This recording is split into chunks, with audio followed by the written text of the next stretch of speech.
محترم ناظرین and viewers, السلام علیکم ورحمۃ وبرکاتہ۔ Welcome to my YouTube channel Ilm Ghausia net work.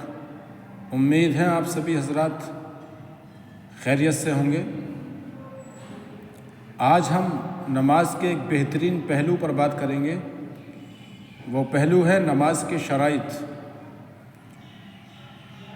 شرائط وہ ضروری قاعدے ہیں، وہ ضروری چیزیں ہیں کہ جن کے بغیر ہم نماز پڑھنی شروع نہیں کر سکتے، یعنی ان کے بغیر ہم نماز پڑھنے کے قابل نہیں ہو سکتے۔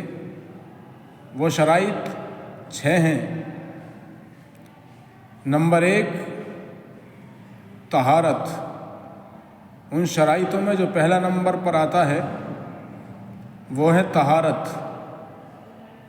طہارت کی ہندی میں ہم ٹرانسلیٹ کریں تو اس کا مطلب ہوتا ہے پاکی۔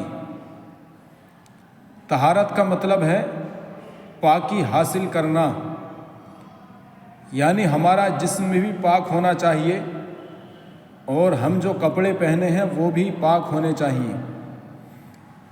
اگر ہمارا جسم پاک ہے اور ہمارے کپڑے پاک ہیں تو ہم طہارت کی پہلی شرط کو مکمل کر لیں گے۔ ہمارا جسم اور کپڑے دونوں پاک ہوں گے تو ہماری طہارت یعنی پاکی مکمل ہو جائے گی، ہم پورے مکمل طریقے سے پاک و صاف ہو جائیں گے۔ دوسری شرط ہے ستر عورت۔ عورت کہتے ہیں عربی میں چھپانے کو، ستر کہتے ہیں ناف کے نیچے سے لے کر گھٹنوں تک کی جگہ کو، گھٹنوں تک کے جسم کو، ناف سے لے کر گھٹنوں تک کے جسم کو ستر عورت کہا جاتا ہے۔ عورت کا مطلب ہے چھپانا، ستر کا مطلب ہے ناف سے لے کر گھٹنوں تک کا بدن، یعنی ناف سے لے کر گھٹنوں تک کے بدن کو چھپانا۔ یہ نماز کے اندر دوسری شرط ہے۔ اگر ہمارا اتنا جسم نہیں چھپا ہے تو ہم نماز پڑھیں گے تو ہماری نماز نہیں ہوگی، ہم نماز پڑھنے کے لیے کھڑے نہیں ہو سکتے۔ تو اتنے بدن کو چھپانا یہ نماز کے اندر دوسری شرط ہے۔ جب تک اتنا بدن ہمارا چھپا ہوا نہیں ہوگا، ہم نماز پڑھنے کے لیے کھڑے ہوں گے تو ہماری نماز نہیں ہوگی۔ نماز کی تیسری شرط ہے وقت، یعنی نماز کا وقت ہونا چاہیے۔ ظہر کا وقت ہے تو ہم اس میں ظہر کی نماز پڑھیں گے، عصر کا وقت ہے تو ہم اس میں عصر کی نماز پڑھیں گے، مغرب کا وقت ہے تو اس میں ہم مغرب کی نماز پڑھیں گے، عشاء کا وقت ہے تو ہم اس میں عشاء کی نماز پڑھیں گے۔ یعنی جس نماز کا وقت ہوگا ہم اس وقت میں اسی نماز کو ادا کریں گے۔ نماز کی تیسری شرط وقت کا ہونا ہے، جو ہم نماز ادا کریں گے اس کا وقت ہونا چاہیے۔ نماز کی چوتھی شرط ہے نیت، یعنی ہماری نیت نماز پڑھنے کی ہونی چاہیے۔ زبان سے ہم کہیں یا نہ کہیں، لیکن ہمارے دل میں یہ ارادہ ہونا چاہیے کہ میں نماز پڑھنے کے لیے کھڑا ہوا ہوں۔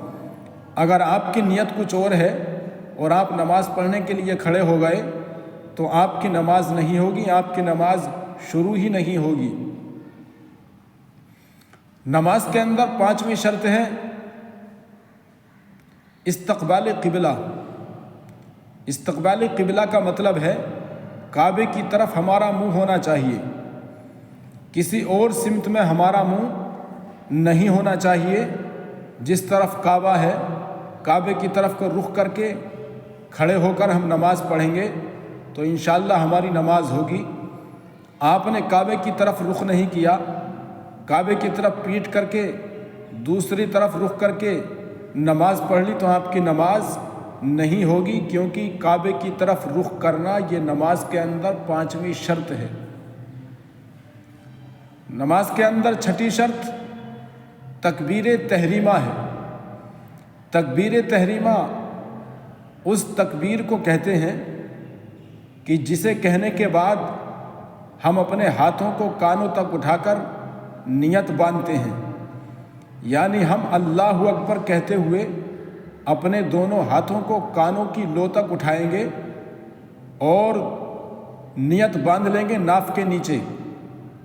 جس تکبیر سے ہم اللہ اکبر کہتے ہوئے نیت باندھتے ہیں اسی تکبیر کو تکبیر تحریمہ کہا جاتا ہے۔ امید ہے اگر آپ تکبیر تحریمہ نہیں کہیں گے تو آپ کی نماز شروع نہیں ہوگی، اور جب نماز ہی شروع نہیں ہوگی تو نماز ہوگی کہاں سے؟ اس لیے تکبیر کہہ کر کانوں تک ہاتھ اٹھا کر اپنی نماز شروع کریں۔ یہ نماز کے 6 شرائط جو ہم نے آپ کے گوش گزار کیے، پروردگار عالم کی بارگاہ میں دعا ہے کہ پہلے ہمیں ان شرائطوں کو مکمل کرنے کی توفیق عطا فرمائے اور پھر ہمیں نماز پڑھنے کی توفیق عطا فرمائے۔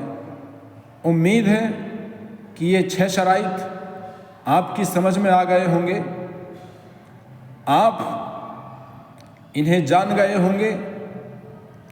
اگر ویڈیو اچھا لگے تو شیئر کریں اور چینل کو سبسکرائب کریں۔ انشاءاللہ اس ویڈیو کے دوسرے پارٹ میں ہم نماز کے فرائض کے بارے میں بتائیں گے مکمل طریقے سے۔ اللہ رب العزت ہمیں صحیح طریقے سے نماز پڑھنے کی توفیق عطا فرمائے۔ آمین۔ السلام علیکم ورحمۃ اللہ وبرکاتہ۔